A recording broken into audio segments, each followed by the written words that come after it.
کہ حضرت وہ میں نے ایک جگہ پیغام بھیجا ہے لیکن وہ لڑکی میری سمجھ میں نہیں آ رہی, تو میں آپ سے مشورہ لینا چاہتا ہوں کہ کیا کروں. میں نے کہا جب آپ کی سمجھ میں نہیں آ رہی, جس نے دیکھا وہ بھی ہے تو میں کیسے فیصلہ کر کے بتاؤں گا بھائی. کہہ رہے ہیں آپ تو عالم ہیں, آپ تو مولوی ہیں. تو میں نے کہا مولوی کو یہ کیسے پتا چل جاتا ہے کہ یہ سمجھ میں آ رہی ہے کہ نہیں آ رہی؟ یہ تو کسی کو نہیں پتا چلتا بھائی. جو مبتلا بھی ہے وہ فیصلہ کرے گا. اسی کی سمجھ میں نہیں آ رہی ہے تو محلے والوں کی سمجھ میں, ان کی سمجھ کا اعتبار تھوڑی ہوگا. تو اللہ کے بندوں, مولویوں سے بات پوچھنے سے پہلے سوچ لیا کرو کہ یہ پوچھنے کی ہے بھی یا نہیں ہے.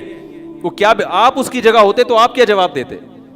لیکن لوگ پتہ ہے کیوں پوچھتے ہیں کہ بعض مولویوں نے یہ روحانی سینٹر کھولے ہوئے ہیں, تو اس دھوکے میں لوگ مجھے فون کر دیتے ہیں. وہ روحانی سینٹر میں پھر کچھ پڑھ کے بتاتے ہیں, ہاں میرے خیال کے مطابق یہ سمجھ میں آ رہی ہے. یہ جو مولوی اس قسم کی باتیں کر رہا ہے الو بنا رہا ہے آپ کو. یاد رکھو, کسی کے باپ میں بھی یہ طاقت اللہ نے نہیں دی ہے کہ وہ آپ کے بارے میں فیصلہ کر دے کہ یہ سمجھ میں آ رہی ہے کہ نہیں آ رہی ہے. نہ وہ آپ کے دماغ کو پڑھ سکتا ہے, نہ وہ سامنے والے کے بارے میں فیصلہ کر سکتا ہے. اپنے بارے میں ہاں مشورہ ضرور لے لیا کرو کسی سے کہ بھائی یہ خصوصیات بھی ہیں, یہ بھی ہیں, تو آپ ذرا بتا دیں کہ ان دونوں خصوصیات میں کون سی صفات ایسی ہیں جن کو ترجیح دینی چاہیے. یہ ایک الگ چیز ہے. تو میں یہ عرض کر رہا تھا, کیا بات چل رہی تھی یار, ابھی جو بات آئی نا یہاں پہ, ہاں تو میں یہ عرض کر رہا تھا کہ بھائی وہ جو مجھے لوگ فون کرتے ہیں کہ وہ یوں ہیں اور وہ ہیں, بھائی میں تو پاگل ہو گیا ہوں میں. تو بھائی پاگل, اگر پہلی بات تو یہ آپ پاگل ہوئے کیوں, آپ اس کو دیکھتے کیوں تھے آفس میں جا کے؟ اللہ نے نظر جھکانے کا حکم دیا کہ نہیں دیا؟ کیا خیال ہے؟ اور اگر آپ کو پتہ چل گیا, کہیں نظر پڑ گئی یا کہیں پتہ چل گیا, تو اللہ نے کہا بھی پیغام بھیج دو. پیغام بھیج دیا, ہو گیا. نہیں ہوا تو وہاں تک پہنچنے ہی نہ دو کہ راتوں کی نیندیں اڑ جائیں. یہاں تک جو آپ نے اپنے آپ کو پہنچایا ہے تو یہ یقیناً گناہ کیا ہے آپ نے. آپ اضافی بے تکلفی کے مرتکب ہوئے ہیں. آپ نے کہہ کے لگا کے گپیں, ورنہ کوئی بھی ایسا نہیں ہوتا کہ بہت کوئی خوبصورت ہوتے ایک دم لٹو ہو جائیں. جب تک آپ نے بے تکلفی والا معاملہ نہیں کیا ہوگا, گپیں نہیں ماری ہوں گی, ناجائز کی طرف نہیں گئے ہوں گے, لٹو ہونے کا واقعات عام طور پر وجود میں نہیں آتے. اور ہم تو پھر بھی بہت براڈ مائنڈیڈ مولوی ہیں جو آپ کو کہتے ہیں لٹو ہو گئے تو نکاح کر لو. کسی دوسرے مولوی کے پاس جاؤ گے تو وہ کہے گا لٹو ہوئے کیوں, لہذا اب اس سے نکاح نہیں کرو. آئی بات سمجھ؟ تو پھر بھی کہہ رہے چلو بھائی نکاح کر لو یار, شریعت نے ترغیب دی ہے کہ اگر کہیں لٹو ہو گئے ہو تو نکاح کر لو. لیکن اگر وہ نہیں ہو رہا تو ضروری تھوڑی وہ بھی آپ پہ لٹو ہو. اب وہ مجھے فون کر رہے ہیں کہ جیسے میں لٹو ہوں اس کو بھی لٹو کروائیں. یہ نہیں ہو سکتا بھائی, یہ ہمارے پاس ایسی, یہ تو پولیس بھی نہیں کروا سکتی, تو ہم کہاں سے کروائیں گے یہ کام.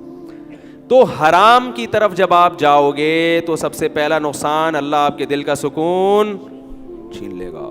اور یہ سوچ لیا کرو جب کوئی خوبصورت چہرہ نظر آئے نا جس پہ لٹو ہو رہے ہو, اور پھر یہ آئے کہ یہ میرے ہاتھ سے نکل گئی تو کہیں اور شادی کر لے گی, تو ذہن میں ایک چیز سوچ لیا کرو, سکون آ جائے گا. بولے یار کہیں بھی شادی کرے گی مرے گی بڈھی ہو کے, یہ ہمیشہ نہیں ہے. یہ ڈسٹیمپر ہے جو فرشتوں نے تھوڑے دن کے لیے, ابے بھائی تھوڑے دن کا ڈسٹیمپر ہوتا ہے یہ, اس کے بعد 10 15 20 سال کے بعد ختم. تو بولا یار جہاں بھی جائے گی وہ بھی مرے گا. بڑے بڑے حسین تھے دنیا میں, حسین اور حسین آئے, قبروں میں ان کی لاشیں خراب ہو رہی ہیں. تو تھوڑے دن کی انٹرٹینمنٹ ہے یہ, مل گئی ٹھیک ہے, نہیں ملے تو اللہ اللہ کرو, صبر کرو, جو ہے اسی پہ گزارا کرو.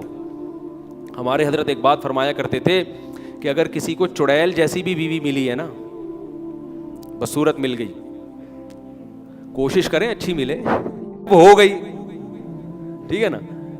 تو ہونے کے بعد کے حکام کچھ اور ہیں, ہونے سے پہلے کے حکام جب تک نہیں ہوئی تو اچھے سے اچھا تلاش کرو. اور اخلاق کو ترجیح دے انسان شکل پر. اخلاق اچھے پہلے دیکھے, شکل و صورت دوسرے نمبر کی چیز ہے. جب ہو گئی تو چڑیل جیسی بھی ہو, تو حضرت ہمارے فرمایا کرتے تھے کہ یوں سمجھو کہ میرے لیے دنیا میں اس سے حسین کوئی بھی نہیں ہے.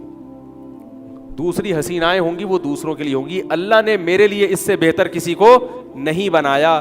اس سے دل میں کیا ہوگا, سکون ہوگا. کیونکہ اللہ کی نعمت پہ جب انسان تقدیر پہ صبر کرتا ہے تو سب سے بڑا فائدہ کیا ہوتا ہے, سکون ہوتا ہے. اور جس آدمی میں یہ قناعت نہیں ہے تو اس کو کیسی ہی نعمتیں مل جائیں اس کو سکون نہیں ملتا.